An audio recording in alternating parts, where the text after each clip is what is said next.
Hi everybody, my name is Bartholomew. Welcome to my podcast on divorce, the good, the bad, and the ugly. I've been thinking about writing a grown folk divorce song. Not the usual kind, not the she done me wrong kind, not the I'm better off without her kind either. Something different. The part nobody really sings about. The part where you sit alone one night, years later, and say out loud to the empty room, my goodness, I had the perfect partner. And I blew it. When people first get together, it starts off beautiful puppy love, can't be separated. Get jealous over nothing. Hold hands everywhere they go like the world might steal the other one if they let go. Then something shifts. Suddenly they're enemies. I never understood how people turn love on and off like a light switch.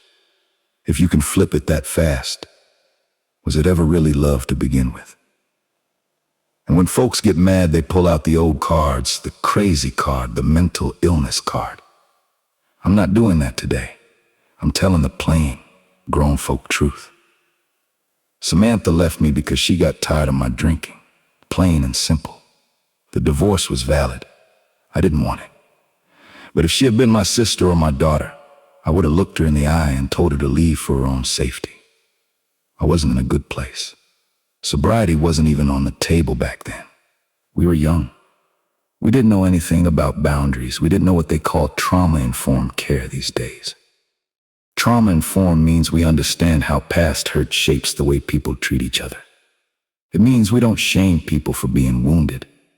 We also don't excuse the harm they cause. We name it. We set boundaries. We point toward help. That's what I'm going to do in this room today. Do I wish I could have her back? Yes. But that chapter is closed. She's moved on. She's happy. The kids have someone stable as a stepdad. I don't like hearing my children call another man stepdad. It sits in my chest wrong. But this is grown folk life. I can't make it fluffy. I can't turn it back. Divorce feels like something stamped on your permanent record. Like a felony that never comes off, like trying to rent a new apartment with the word eviction written across your name in red. You walk into every new relationship carrying that mark over your head.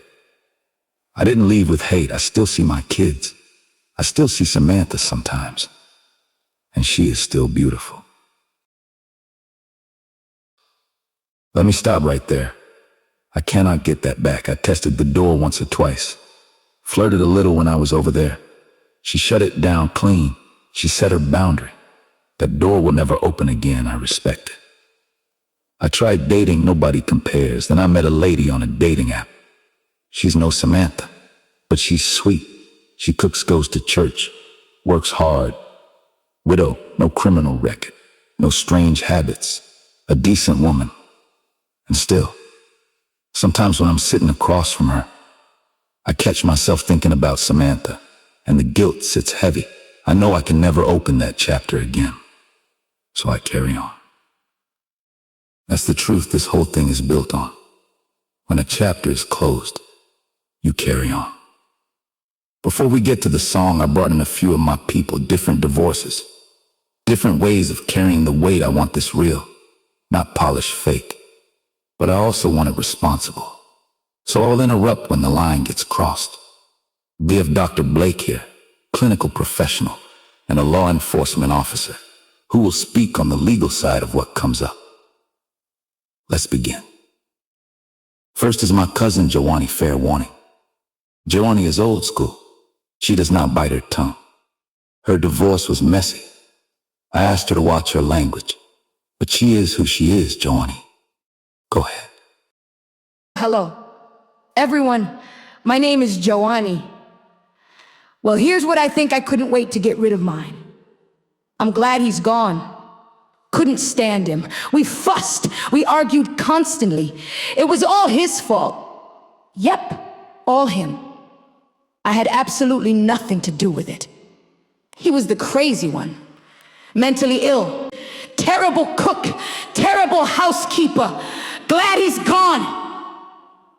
Can't stand him. That's how I feel. The end. Hold up there, Joanie. I hear the pain in what you just said. That pain is real. But we are not going to sit in this room and paint any human being as all devil and yourself as all saint.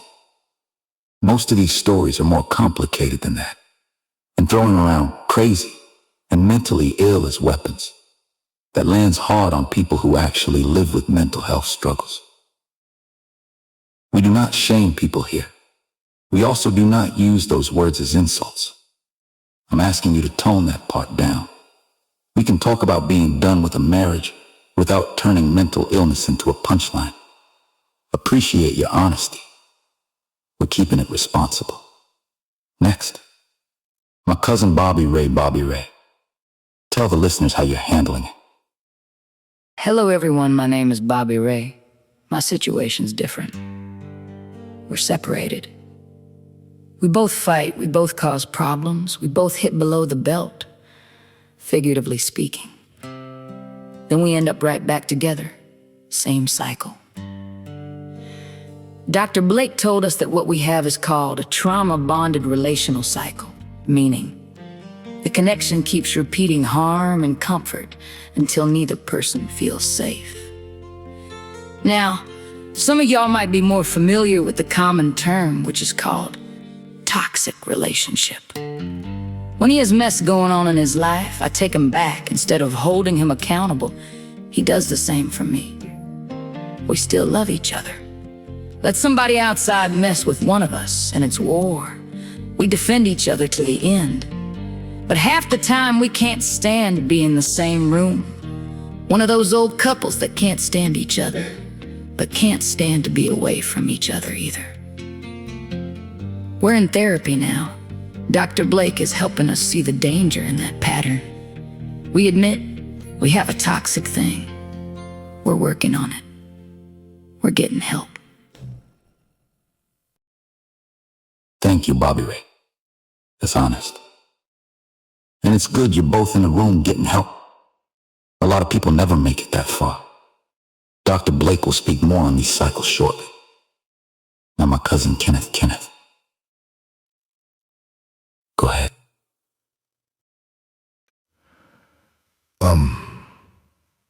Hello everyone, I'm Kenneth.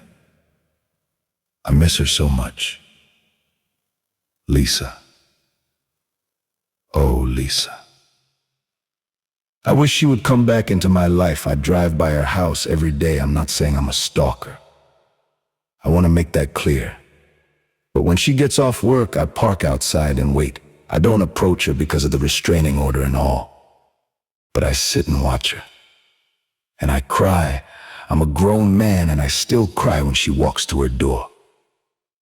I'm not stalking her. I'm just escorting her.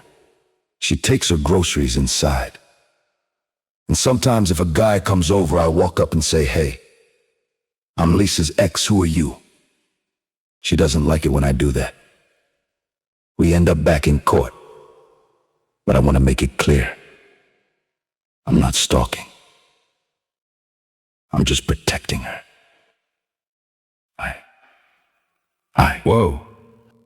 Whoa. Stop right there, Kenneth. What you just described as stalking, parking outside her house, watching her approaching men who come to her door. That is violating a restraining order. That is not love. That is not protection. That is harmful. I need every single person listening to hear me clearly. We do not condone this, not one bit.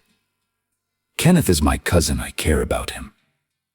But I will not sit here and let that behavior get soft-pedaled or excused.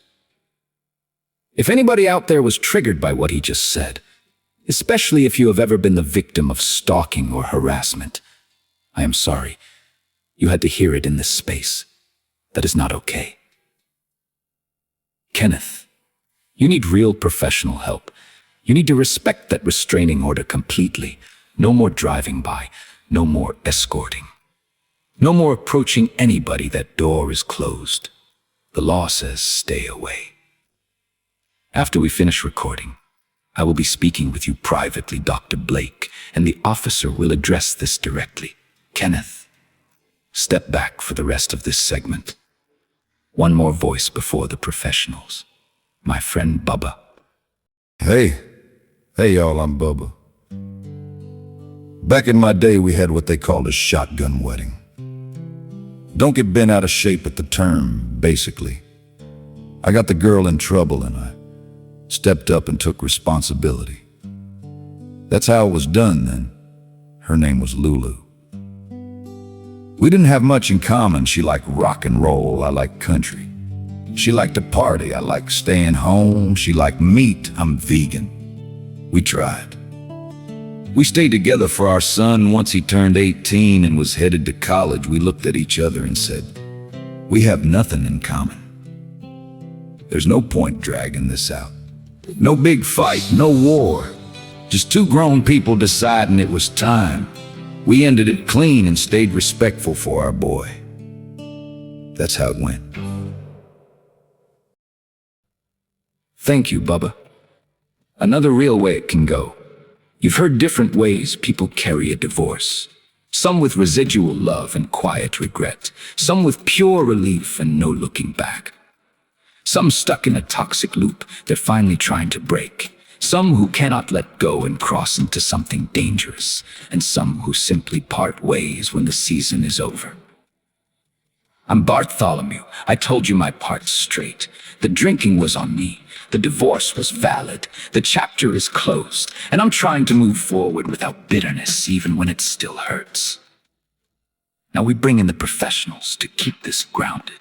Dr. Blake, clinical, will speak on trauma-informed care, toxic cycles, anger, accountability, and the stalking behavior we just heard. Then our officer will speak on the legal side of restraining orders and safety.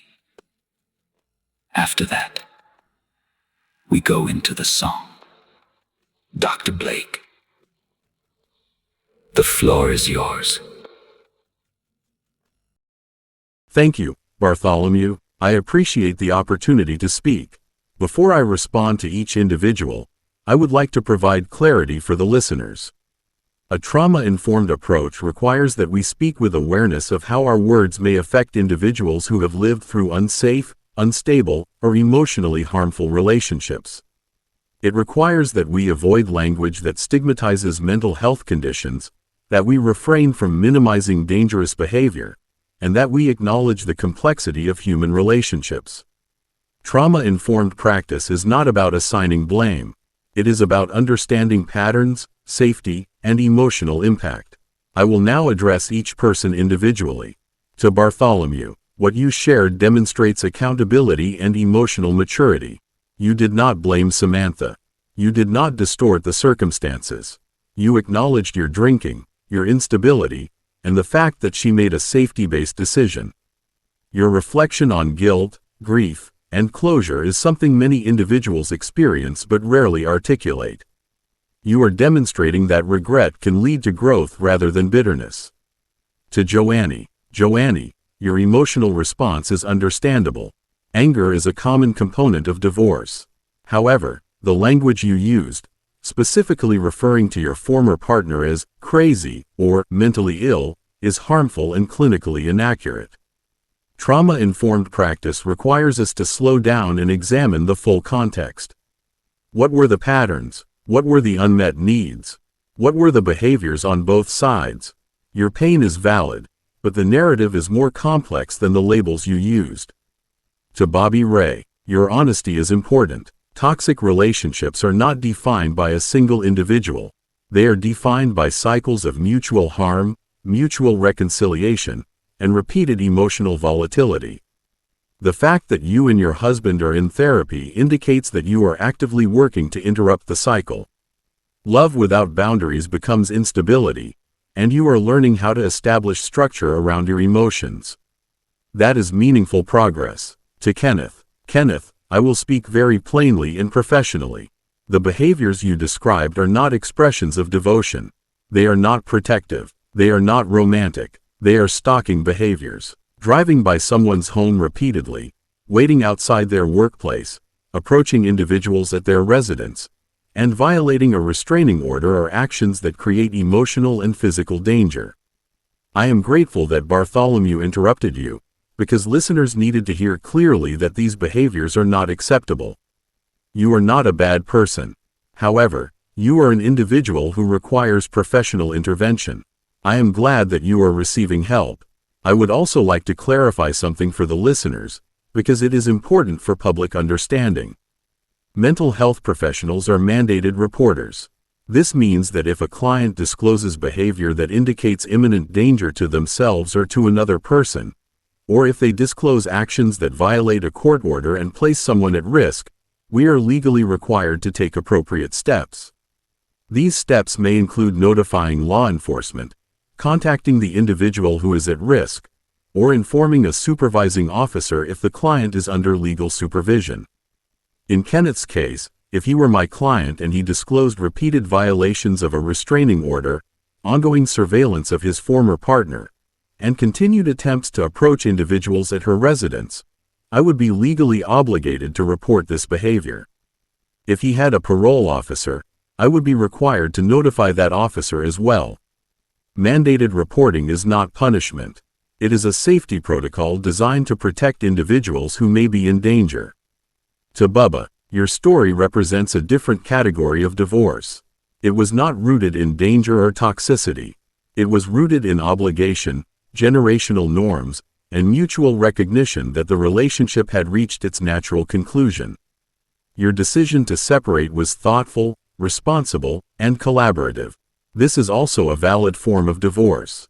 To everyone listening, divorce is not a singular narrative. It is a collection of experiences. Some divorces are painful, some are mutual, some are unsafe, some are rooted in regret, some are rooted in growth. What matters is that we discuss these experiences responsibly, without glamorizing harmful behavior and without stigmatizing mental health. Thank you.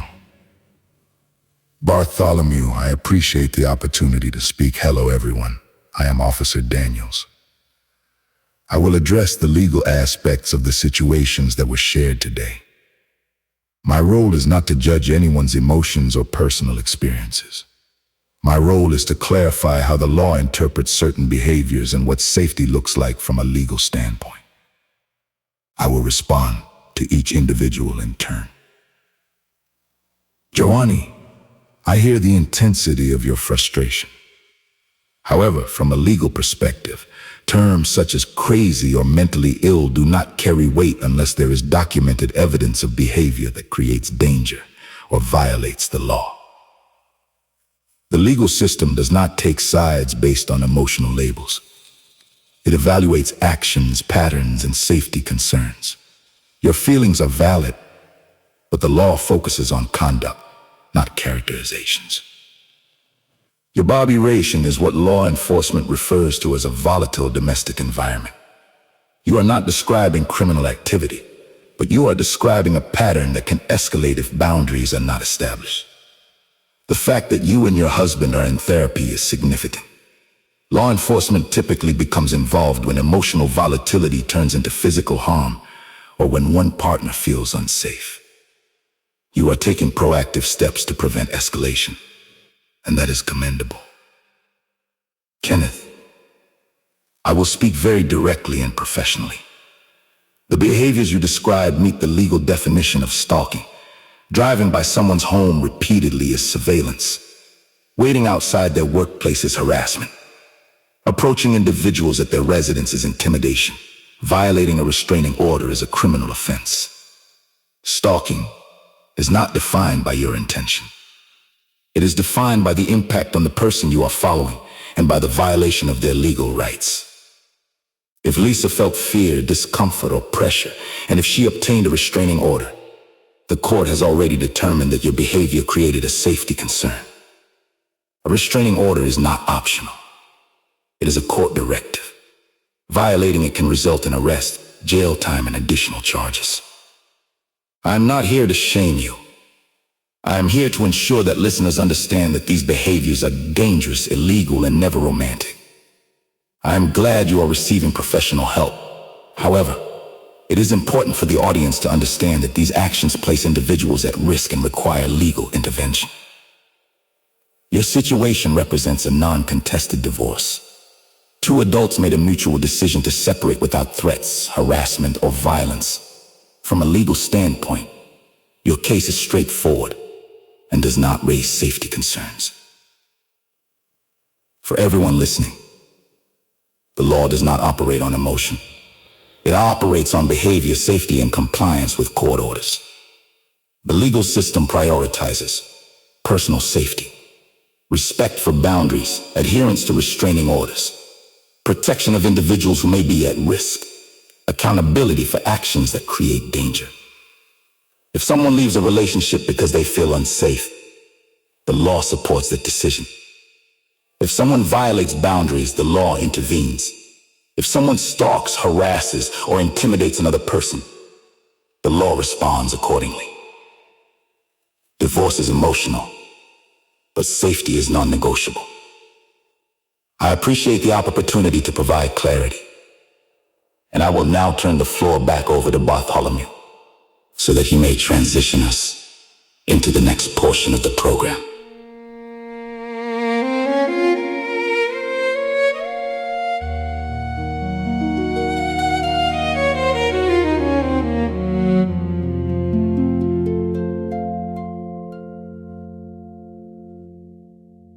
Some stories end softly.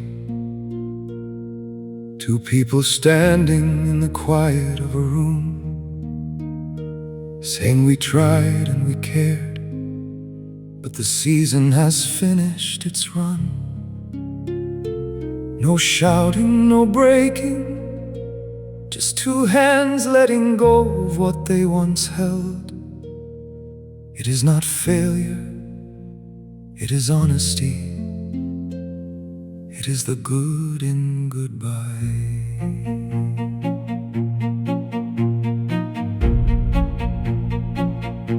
Some stories end loudly, doors closing after too many nights of the same fight. Promises made in the morning that could not survive the weight of the evening. Two hearts tied together by fear and comfort, a trauma-bonded cycle that felt like love Until the truth arrived. It is the bad in goodbye. Some stories end dangerously, when one person cannot accept the boundary. When grief becomes watching, and watching, becomes following, and following becomes fear. Restraining order is not a suggestion. Safety is not optional. It is the ugly in goodbye. The truth we did not want to say. Divorce is the good, divorce is the bad. Divorce is the ugly. Divorce is the truth we did not want to say. Divorce is the moment when the heart and the mind finally agree that staying would cause more harm than walking away. Some stories end with the mirror, a person looking at their own reflection, seeing the drinking, the distance, the silence, seeing the part they played. Accountability is heavy, but it is the first step toward healing. It is the grown folk truth that does not hide behind excuses. Some stories end quietly, because the older generation was taught to endure instead of speak, to stay instead of ask for help, to carry pain like a private burden. They did not have the language for trauma, boundaries, or safety. They did the best they could with what they were taught. Divorce is the good. Divorce is the bad. Divorce is the ugly. Divorce is the truth we did not want to say. Divorce is the moment when the heart and the mind finally agree that staying would cause more harm than walking away. There is a road that closes and a road that opens. There is a picture frame that breaks And a new chapter that begins. There is a person standing at a fork in the path, holding the last page of a story, and the first page of another. healing is slow, healing is steady, healing is possible. Some stories end with sunlight, A quiet morning where the air feels lighter. a moment when the heart realizes It survived what it thought would break it. there is no rush, There is no timeline there is only the steady work of becoming whole again.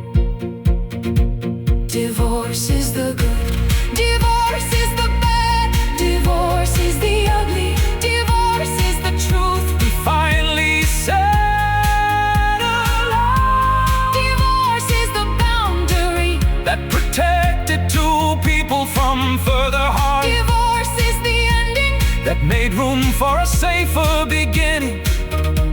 divorce is the grown folk choice. To walk forward with honesty and care.